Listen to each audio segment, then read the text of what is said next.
Bonjour, je tiens d'abord à remercier Aerospace Valley de l'organisation de cette édition 2024 de la journée drone dans cette belle ville de Tarbes. Merci également de m'offrir l'occasion de vous présenter mon point de vue depuis ma prise de poste récente en tant que directeur de programme drone à la direction de la sécurité de l'aviation civile, la DSAC. Tout d'abord, les acteurs de la filière drone et la DSAC partageons un bien commun, qui est la sécurité des vols. Il s'agit naturellement d'un bien commun car la sécurité des vols est une des conditions essentielles au développement de l'activité des drones. La sécurité des vols s'appuie sur un corpus réglementaire d'abord européen. Il s'agit des règlements 945 et 947 de 2019 qui définissent trois catégories d'opérations: la catégorie ouverte, la catégorie spécifique et la catégorie certifiée, ainsi que les drones de classe requis pour opérer en catégorie ouverte et en scénario standard européen, qui s'inscrivent dans la catégorie spécifique. Il existe par ailleurs des réglementations nationales qui viennent compléter les dispositions des règlements européens, en couvrant par exemple d'autres domaines que celui de la sécurité des vols. Et je pense en particulier à la prise en compte des préoccupations d'ordre régalien des ministères de l'Intérieur et de la Défense dans l'arrêté dit Espace. Alors la DSAC est très impliquée dans la mise en œuvre de la réglementation sur le volet sécurité des vols, et ce à plusieurs égards. D'abord, en tant qu'autorité de surveillance, la DSAC réalise des audits des opérateurs drones en s'appuyant sur la compétence de ses techniciens et de ses ingénieurs à qui je souhaite rendre hommage pour leur fort investissement ainsi que pour la qualité de leurs actions au quotidien. Ensuite, la DSAC analyse et valide pas moins de 100 autorisations d'exploitation par an pour des opérations souvent ambitieuses en catégorie spécifique dans le cadre de l'application de la méthodologie dite SORA, qui veut dire Specific Operations Risk Assessment. Il s'agit d'opérations présentant un niveau de risque particulier, supérieur à la catégorie ouverte, mais ne rentrant ni dans le cadre des scénarios standards européens, ni dans le cadre de la catégorie certifiée. Les travaux d'audit et d'analyse des demandes d'autorisation d'exploitation sont réalisés en grande partie par les DSAC interrégionales qui sont au nombre de 9. Nord, Nord-Est, Ouest, Sud-Ouest, Centre-Est, Sud, Sud-Est, Océan Indien et Antilles-Guyane. Il me semblait important de souligner que la DSAC, qui est un service à compétence nationale, est pleinement engagée sur les territoires, dans son rôle qui est le sien au service de la filière, et tout en assumant son rôle de gardienne de la sécurité des personnes et des biens vis-à-vis du risque lié aux opérations des drones.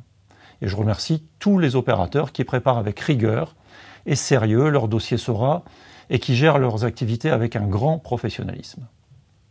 Je vous informe que j'ai réuni le 29 février dernier un groupe de travail sur la réglementation et la sécurité des vols de drones. Constitué d'acteurs représentatifs de la filière, opérateurs, constructeurs, aux côtés des institutionnels, ce groupe travaille sur des perspectives d'évolution réglementaire, mais aussi autour des préoccupations remontées par les exploitants et les constructeurs de drones, notamment vis-à-vis de leurs éventuelles difficultés à répondre aux exigences réglementaires. Et cette coordination est utile non seulement pour aider la DSAC à définir les positions nationales dans le cadre des travaux réglementaires de l'EASA, mais aussi pour aider les opérateurs et les constructeurs à mieux appréhender les enjeux.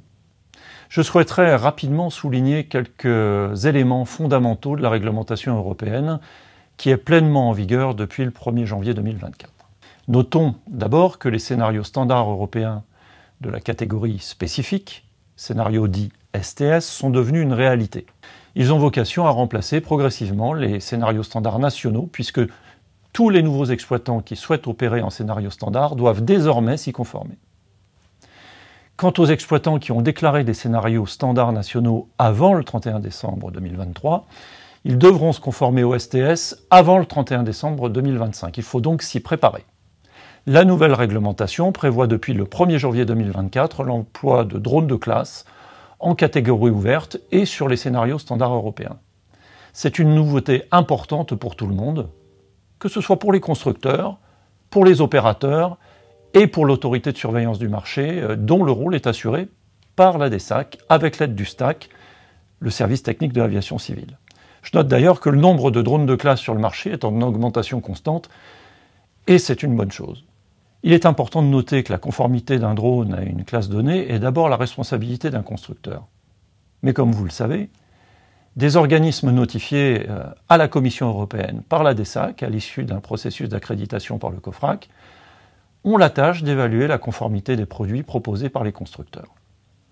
Et c'est l'occasion pour moi de saluer l'initiative Certify Unmanned Systems, lancée fin 2022 par Aerospace Valley, visant justement à mettre en place la première plateforme de certification drone en France. Cette initiative a porté ses fruits car j'ai le plaisir de vous annoncer que l'entreprise Emitech est sur le point de devenir le premier organisme notifié français. Et au nom de la DESAC, je tiens à la féliciter vivement.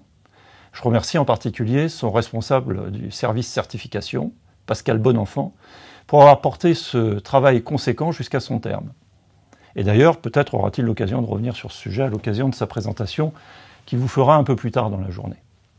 S'agissant de la surveillance du marché, sachez qu'un décret est en cours de finalisation. Celui-ci permettra notamment des prélèvements par la DGAC de drones de classe à des fins d'évaluation. Pour terminer, je souhaiterais partager avec vous mon point de vue sur la catégorie certifiée, car je vous ai parlé jusqu'à présent essentiellement des catégories ouvertes et spécifiques, qui certes répondent à beaucoup de besoins, mais qui atteignent leurs limites lorsque, par exemple, des opérateurs envisagent de délivrer des services à haute valeur ajoutée, et ce, dans un environnement avec une forte densité de population au sol, et ou en présence d'aéronefs habités. Alors, à l'instar d'une compagnie aérienne à qui on ne demande pas de présenter une étude de sécurité à chaque fois qu'elle transporte des passagers entre un point A et un point B, j'imagine un avenir où des opérateurs de drones, opérant dans la catégorie certifiée, prouveront autrement que par une SORA leur capacité à opérer dans des espaces qui sont aujourd'hui inaccessibles aux drones. La clé de tout cela, c'est la définition du cadre réglementaire de la catégorie certifiée, et en particulier celui de la certification des drones.